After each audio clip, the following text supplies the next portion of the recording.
All right, Charlotte Legacy in the ARCA car. What a classic, right? So I'm going to be running 16 to 1, minus 12, and 57-degree brake bias. So we do 60 here. Then we go in the car, and we go in the in-car adjustments, and we go minus 3. All right. So I think that you can make this either a first or a second lap, hot lap. I don't think it matters that much. And the line that we're going to be doing will make both laps doable, like in a single attempt. Because usually on these type of mile and a halves, I like to kind of have that shallow entry that I talk about. But for qualifying, especially here, the track is a little bit more narrow. So I do like sending it a little bit wider. That'll help us with the run for lap 2 and lap 1. We just go up here. It's going to be really slick up here. So you don't want to be full throttling, because you see where all those skid marks are? That's me losing the rears on my out lap. Because, yeah, for some reason there's just like a bump or something there that really gets the rears going. So I want to really point at the white line here, but I want to send this a little bit wide, a little tiny brake tap. Can be a little bit off the white line if we want to be. But you really want to get all the way down there, but if the car doesn't want to go down there, you shouldn't force it. 3 and 4, get the car point early, really wide entry, a little brake tap to get down there. Down on the bottom here. Full throttle, try to get the car on the right rear. Off the corner, pretty decent lap there. Let's see if we can get a second lap attempt going. Yeah, let's see if we can get all the way down to the white line this time. Yep, a little better. See the time that we gained for being down that low. A little bit looser the lower we go. Should be able to get the car going though. Brake corner. Okay, same thing with 3 and 4, except we're gonna have to be a little bit more precise getting down here, a little more brake tap. Get the car rolling on the bottom. Car slide up a little bit more than I wanted right here. Gotta get the car rotated on the right rear. Barely keep it off the wall. And almost an identical lap time, but I think with a better lap 1, or turn 1 on lap 1, we would have been down at that 30.81 for this track temp. That should be good. But this is a serviceable time. I'll show you the turn 3 and 4 of lap 1 and the turn 1 and 2 of lap 2, because that's kind of the best of both worlds there. Okay. So, as we go into the first lap here, so we're not going to look at 1 and 2 because I kind of missed that a little bit. 3 and 4, this is the 3 and 4 that you want to look at. So notice how I get the car pointed all at once really early without really turning down the hill. Some people call it a grip flick. I don't really call it that anymore. I just call it pointing the nose early. You want the nose pointed before this whole big banking begins. And then when you do that, about halfway down the track, so as I get into the banking, I go from full throttle to half throttle. And then about 1 lane up, I go brake drag, or brake tap, sorry, and then back on 60 to 70% throttle. And I probably could have gone to 50 to 60 there, because that's sliding up a little bit more than I want to. You really want to be wrapping this white line most of the way. So because of that, I was probably holding just a tiny bit too much throttle there, but it was still pretty good. It was just a little bit loose. It came up just a little bit early, and maybe that overcorrect wasn't helping me too much, but I was able to full throttle the rest of the corner, which is a good sign. And then the 1 and 2 here. So notice how I get the car pointed again. Make sure your nose is pointed early. That's how you get down there. If your nose isn't pointed early, you're going to be slow getting down there. So again, full throttle until about a lane up, then a brake tap, then back. Turn 1 and 2, you can be more aggressive than 3 and 4. Just because of the track grip. It usually isn't this way with quad ovals, tri-ovals, that type of shape.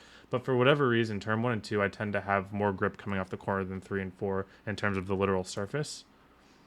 So you can see here that I go straight from a brake tap. About half a lane up, I get back on that 70-80% throttle, and it just sticks to the bottom. Really easy.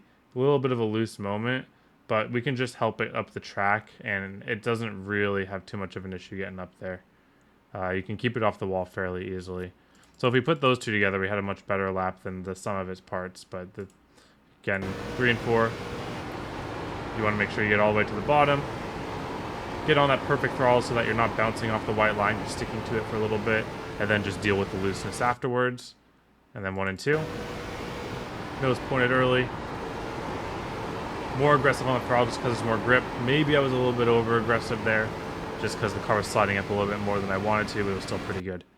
All right, so now let us talk about long run here, because we're going to do a slightly different line. That wide line I really like for long run past like lap 15, 20. I think that this track is going to be a right rear wear because this right rear just loves to slip out no matter what. And when we're working on long run and preserving our right rear tire, all we really have to do is find a line that keeps us from sliding our rear tire, getting too loose. We can get oversteer and we can get rotation from oversteer, but the moment that we start having to get loose and correct and have the tire slide and it's audible and you can hear it, that's when the right rear is wearing. So when we have a situation like that, we just want to run a little bit more conservative of a line that allows us to settle into the corner and be a little more consistent with our inputs. So I'm going to be a little bit more brake drag and then a little bit less throttle on the pickup. And I mean, it's just our warm-up lap, but you can see already it's not the fastest corner. But if we can get that within like a tenth and a half, maybe 3/10 for the entire lap, then that would be worth it. 3 and 4, you really can't push center too much because for whatever reason, there's just no grip there. So I actually really like that lap time in terms of a race run. You might have to push it a little bit more off the start just because of the pressure for track position.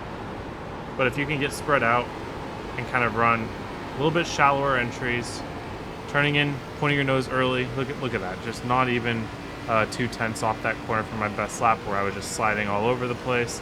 If you can get consistent on a line like this, using just a little more brake drag, a little more throttle control, just really try not to get your rear tire out of shape, that's what's going to really help you keep in the game in terms of long run. And then once we get to that later stage of the race, we go back to that qual line where we widen everything out. Now the difference between the qual line and with a long run line will become is just how much trail brake we're using, how hard we're approaching the corner. Because you notice here, I'm getting out of throttle pretty early. Trail brake for a lot longer than I was in qualifying. Just helping me get through the corner without feeling any sort of major oversteer. It seems to me that we're not going to have any issues with understeer this race.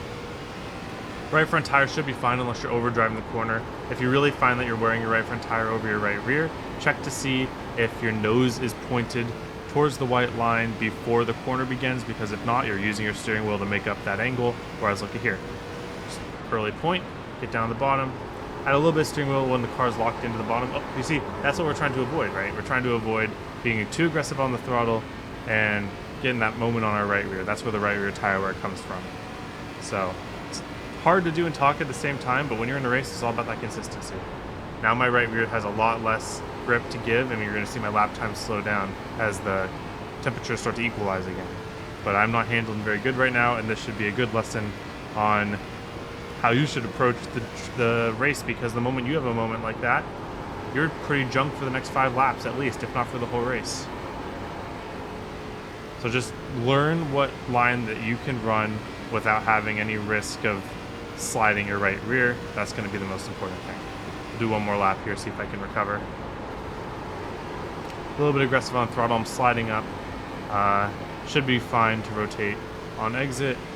Not the worst corner, but you can already see how much the tires are starting to fall off. 1, 3, and 4.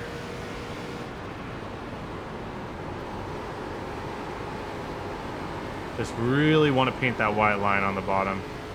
That's going to be the best on the tires just every lap of the race. Some people might try the top. The top has the potential to be all right, but you don't want to use it a ton because it's really easy to burn up the right rear up there. If you can do it while keeping all 4 tires under you, then that might become a viable line for sure. But we'll see here. Definitely with that one slide, yeah, 1% more on the right rear than the right front. That's what you get with that one slide. But other than that, we're wearing our tires evenly, and that's what you're going to look to do on this track. All right, thank you all for watching. Hope you have a wonderful day. I hope to see you all on the track.